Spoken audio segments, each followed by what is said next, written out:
Hello, ladies and gentlemen, beautiful people out there. Today is May 11th, 2024, and I see online that today is National Eat What You Want Day. So I feel like every day it is National Eat What You Want Day for me because I just choose various foods and I have a whole bunch of options of different types of foods I can choose from. So even if I were to choose vegetarian foods or sugar-free foods or even vegan foods, I always end up choosing the foods that I would like to eat. So, today I'm reading The Emotionally Intelligent Reader. I haven't read it in a few days actually. I haven't read it since the last time I was on camera because I've been reading different books like the Holy Bible, NIV, New International Version.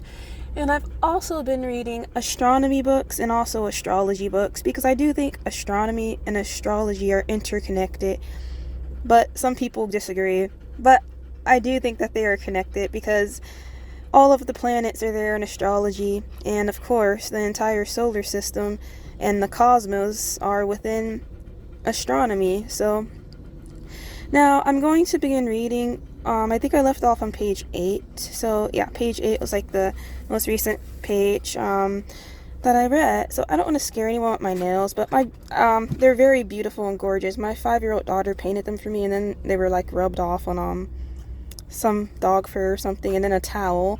But I just left them like that because, that's an artistic expression. It's a creation, and it's a masterpiece that my 5-year-old imprinted on me. Well, she just polished my nails, so yeah. So this book is by Daniel Goleman, and to create some of the competency models, psychologists asked senior managers at the companies to identify the capabilities that typify the organization's most outstanding leaders. To create other models, the psychologists use objective criteria such as a division's profitability to differentiate the star performers at senior levels within their organizations from the average ones. Those individuals were then extensively interviewed and tested, and their capabilities were compared. This process resulted in the creation of a list of ingredients for highly effective leaders. The list ranged in length from 7 to 15 items and included such ingredients as initiative and strategic vision. When I analyzed all of this data, I found dramatic results. To be sure, intellect was a driver of outstanding performance. Cognitive skills such as big picture thinking and long-term vision were particularly important, but when I calculated the ratio of technical skills, IQ, and emotional intelligence as ingredients of excellent performance, emotional intelligence proved to be twice as important as the others for jobs at all levels. Moreover, my analysis showed that emotional intelligence played an increasingly important role at the highest levels of the company, where differences in technical skills are of negligible importance. In other words, the higher the rank of a person,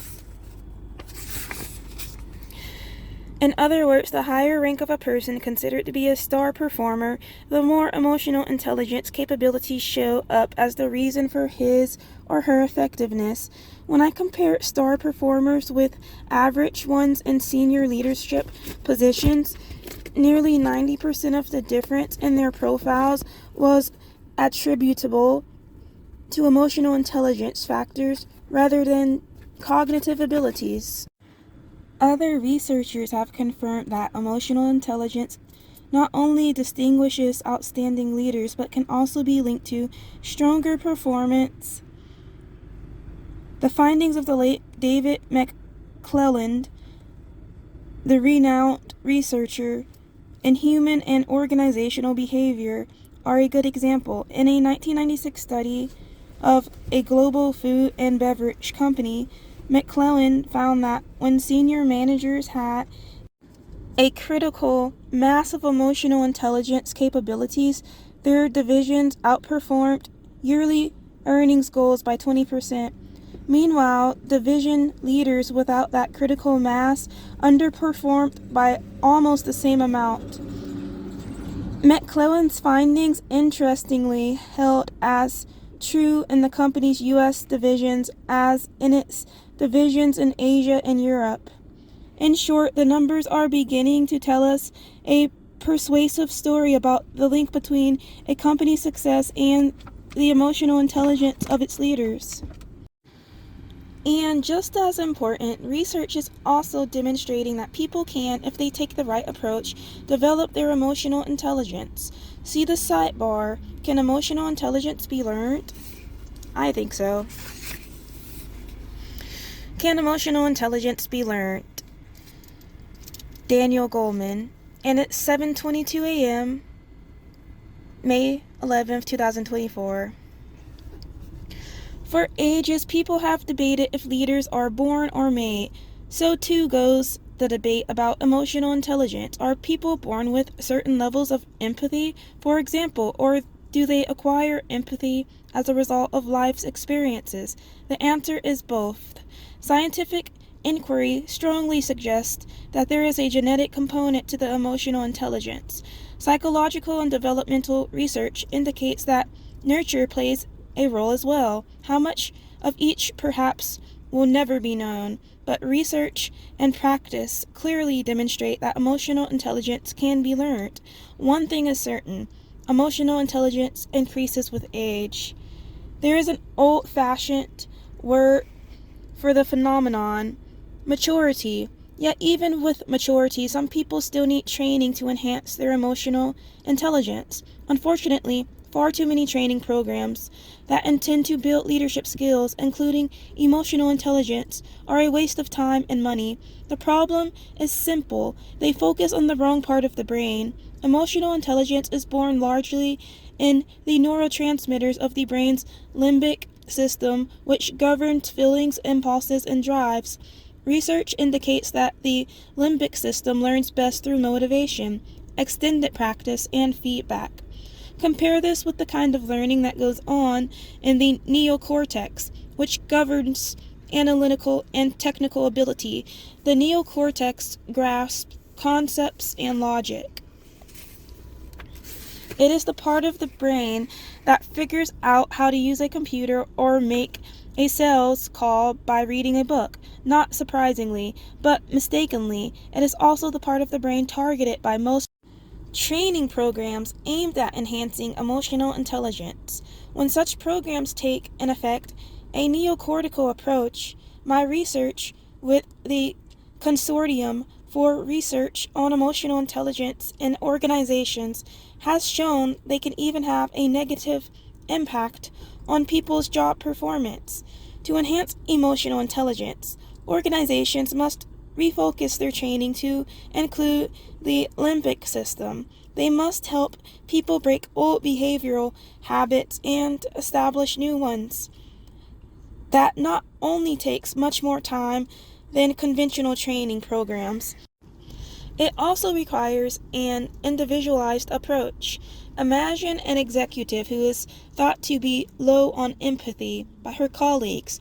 Part of that deficit shows itself as an inability to listen.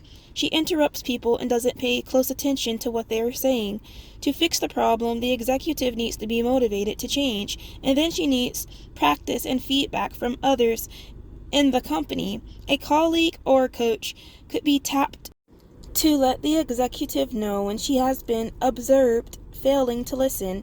She would then have to replay the incident and give a better response. That is, demonstrate her ability to absorb what others are saying, and the executive could be directed to observe certain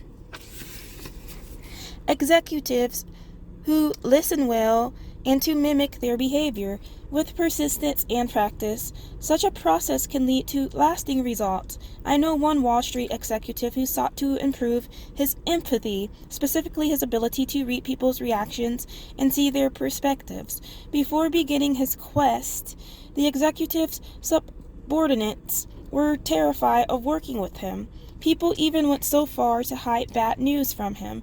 Naturally, he was shocked when finally confronted with these facts. He went home and told his family, but they only confirmed what he had heard at work.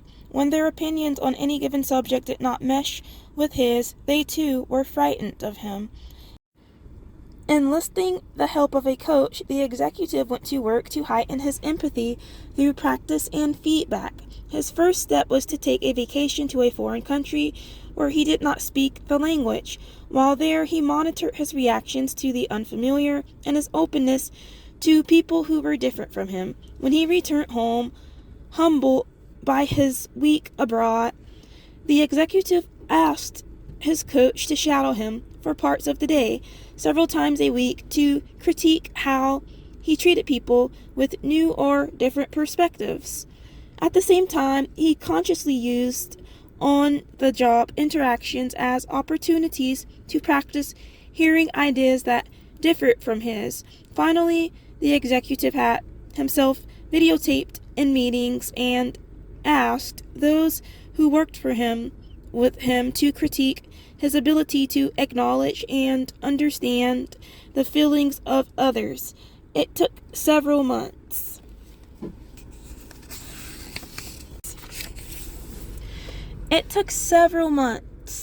But the executive's emotional intelligence did ultimately rise, and the improvement was reflected in his overall performance on the job.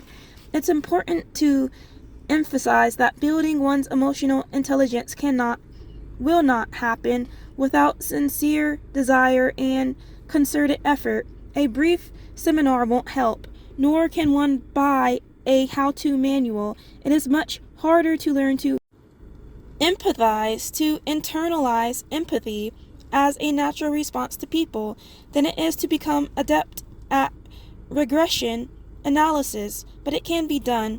Nothing great was ever achieved without enthusiasm, wrote Ralph Waldo Emerson.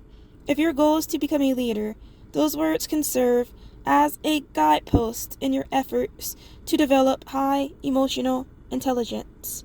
Okay, so it's a little bit later in the morning. It's still in the 7 a.m.s. So right now, I'm going to leave off at self-awareness because I have to go get a strawberry banana smoothie and some other things, and then we're going to go for our morning walk. And then next, I will be reading the self-awareness segment on page 19 when I start reading this book again, but I'm probably going to read some other books in between, like this book, astronomy book, and the solar system book, and also, this book I have about the Constitution, the amendments, and all of that. I might read some of those in between, or I may not. I may just come back to this one, so we'll see. Alright, thank you for watching Shares of a Lifetime Daily, and thank you for making this one of the most viewed YouTube videos in YouTube history, and continue sending views or viewing our content so this becomes one of the most viewed YouTube channels in all of YouTube history. So thank you, XOXOXO, hugs and kisses, and I send so much love out to you, and peace out.